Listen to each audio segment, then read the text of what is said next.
Fort William First Nation held a press conference today to express their complete disgust and their serious concerns raised by the resignation of Angelique Eaglewoman, who is the Dean of the Lakehead University Law School. Eaglewoman resigned from the law school, citing systemic racism. This is James with Net News Ledger. Here's the full story. Bonjour. We are in the Ojibwe territory of 1850, standing outside the band office of Fort William First Nation.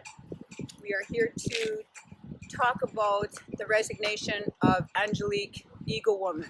Good morning, everyone. I want to say, first of all, on behalf of my council and the community I represent, I'd like to welcome you to the beautiful land of Fort William, and hopefully as we go forward from today and into the future, that we do nothing but positive things for all of our communities. So today we come in frustration of the work that us as First Nation have done to bring in the law school to reality in the city of Thunder Bay.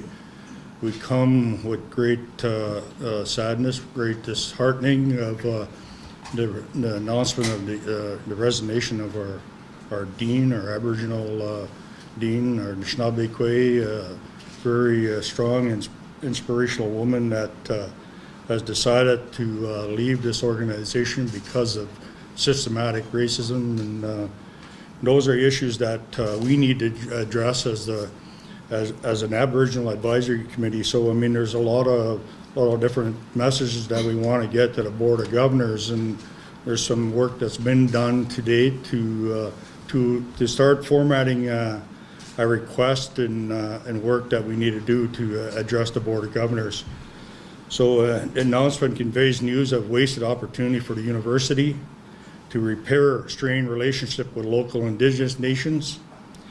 Lakehead University has made numerous displays and statements related to commitments of reconciliation. And when we talk about truth and reconciliation, the opportunity was there, and they missed a great opportunity to enact those strong recommendations that come from residential school and the work that was done on behalf of all the communities. Yet the highly qualified and capable Indigenous woman, and that's our Dean, leaves their position due to barriers at the university that threw at her. So I mean, there's it's again, as advisory committee and a group of First Nation people who fought for this are very frustrated today as we come forward here today to address this issue. The choice to ignore the Dean's recommendations that would address the discriminatory atmosphere within the Academy and is ironically directly related to the Dean Eaglewoman's resignation, and confirms the existence of systematic discrimination within the university. And we talk about our schools that teach and supposed to teach our young people about the historical facts of our communities and the wrong and the hardships that we face over time and how we battle today to deal with those issues. The issue of the Dean's treatment and its outcome cannot be tolerated in already racially charged community. And that's things that are continuously being fought in this territory. How do we address that systematic racism, and how do we make sure that we're all equal in this organization and in this territory? So I mean, there's lots of work on that. The university needs to make immediate change to look to implement the recommendations presented by the advisory committee, states myself and our community. Recommendations but are not limited to, but include a commitment to the appointment of Indigenous Dean at the Faculty of Law and Lakehead University. Fort William First Nation will have a designated seat with the Ojibwe Aboriginal Governance Council. The executive will establish a joint working group with Ojibwe Aboriginal Governance Council to develop and implement an Indigenous reconciliation strategy, especially addressing a deeply rooted institutional framework of discrimination. Racism is unconscious privilege within the university. Full independent review and response to all issues and allegations put forth by the Dean Eaglewoman with findings and evidence that appropriate response Ogumagawin Aboriginal Governance Council, Lakehead University will lead the way in developing compulsory program for all serving board, council, and committee members, as well as Bora Laskin faculty of law staff. And the students that include the history and legacy of residential school treaties, Indigenous rights and laws, Indigenous Crown relationships, and etc. Only Indigenous law scholars should teach the mandatory Indigenous courses, and that's what we're saying as the advisory committee. Commit to meet the regular within the Ogumagawin Aboriginal Governance Council on a quarterly basis to ensure the expected deliveries of the working group, encouraging further relationship development. Hold future and current staff hires, include the position of an interim, acting provost, vice president, and president, until there is an opportunity for input from Fort William First Nation and other Indigenous partners, and that's all of our partners that supported the Indigenous Law School to get it to where it is today. The faculty and staff hires should be subject to separate interviews conducted at the very least and meet and greet with Indigenous partners. So because the school is built on the traditional land of Fort William, and because it's within our traditional territory, and because we are the original signature to the 1850 treaty, we stand strong, we stand committed to making our message loud and clear to the Board of Governors. And you know, it's a challenge that we put forward to them when we talk about teaching. You know, I always use this as an example. I had a couple of young ladies come into our community from within the city, and they ask about coming to do our culture and want to understand our culture because they're writing a paper for school. I says, you need to understand the historical facts and the taking of our lands and why we fight so hard for what we do. And I give them a history lesson. And you know, I think when the schools they are teaching this, they need to teach it properly so that they are talking about the rights and the Aboriginal treaties that we signed and how they should have impacted our community. So I speak strongly for, and I'm very disheartened that we have lost a very strong First Nation woman leaving the organization here today. And we'll be very vocal to the Board of Governors on addressing this issue coming forward. So on behalf of my community, again, I want to welcome you all here. I give... Yes. Right now, when you look at the law school, all the Indigenous law scholars have left when I leave. And so we have an all non-Indigenous, non-racialized faculty who need to value Indigenous people so that it's a warm and welcoming environment, and the senior administration need to understand that as well. The law school, when it started, students actually were sleeping outside the president's office after the first year, protesting changes to the curriculum. They lost that fight in some ways, and now you've lost a fight as well. What does that say to you about Lakehead University? I think it's time to take the blinders off and the denial and start listening to Indigenous people.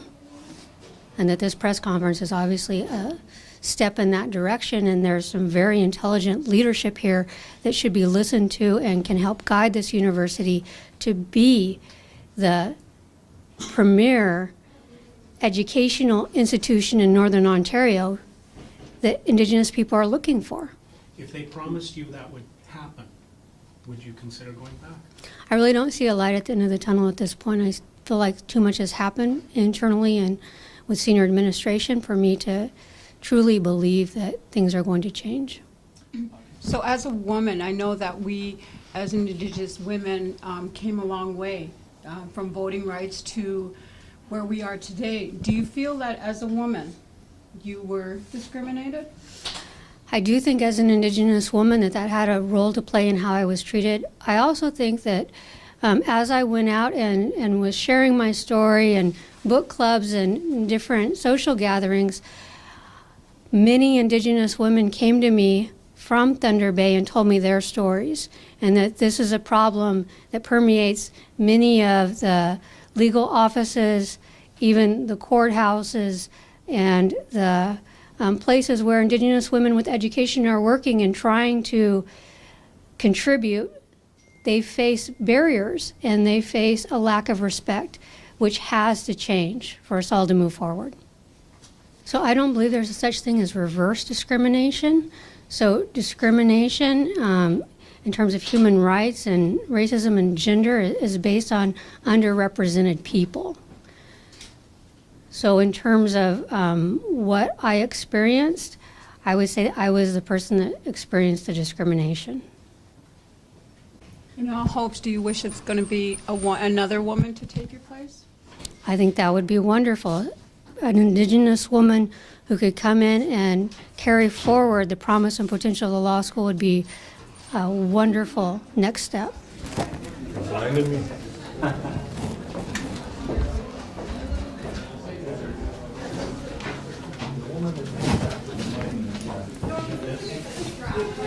What did he say? Everybody ready? Everybody ready?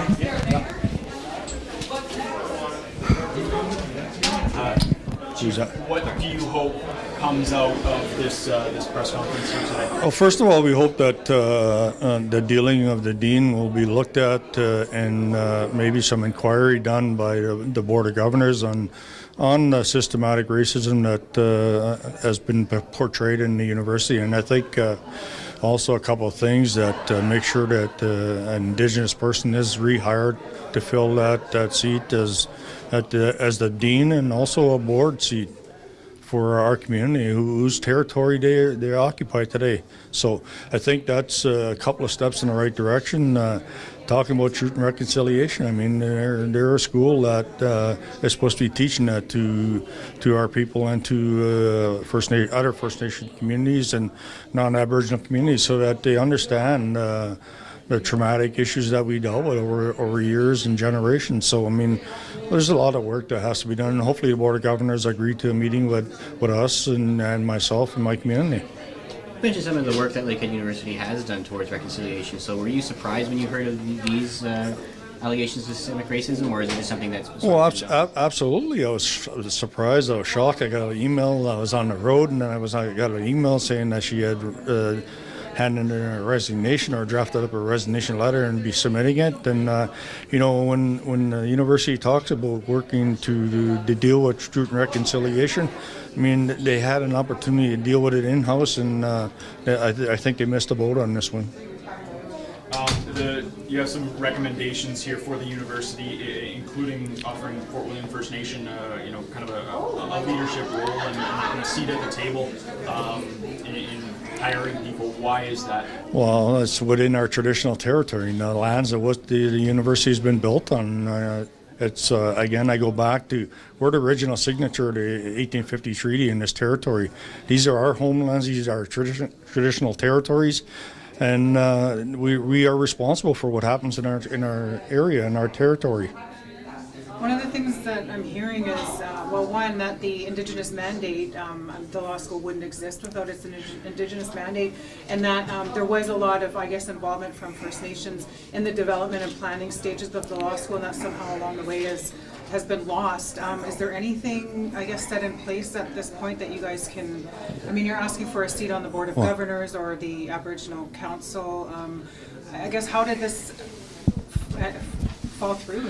Well, I don't know how it fell through, and maybe I wasn't involved enough, but I was involved at the beginning in drafting support letters, and hopefully, that they work to enhance and create excitement for our young people to become lawyers. And we thought the law school was a great setting for that. And when they hired Dean Eaglewoman, we thought, well, great. Okay, Anishinaabe is very strong and very motivated person, and motivate our young people. And I think, when I look at this whole concept and what happened here right now, we're going to struggle a little bit to get over this, and hopefully we can work as a unified front to address the issues, and hopefully we can go forward to addressing systematic racism, and we're dealing with it constantly in the city of Thunder Bay, and we need to make sure that we're all part of how we turn it around.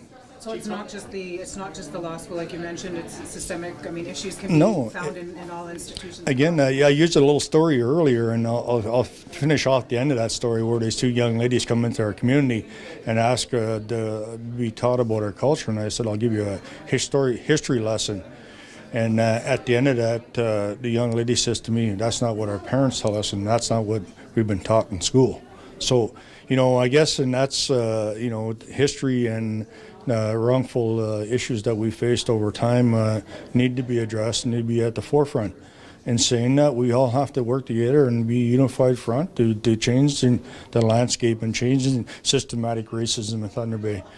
I used the previous election in the city of Thunder Bay when there was a very vocal woman that ran based on racism and got a lot of support. So it tells me it's alive and well.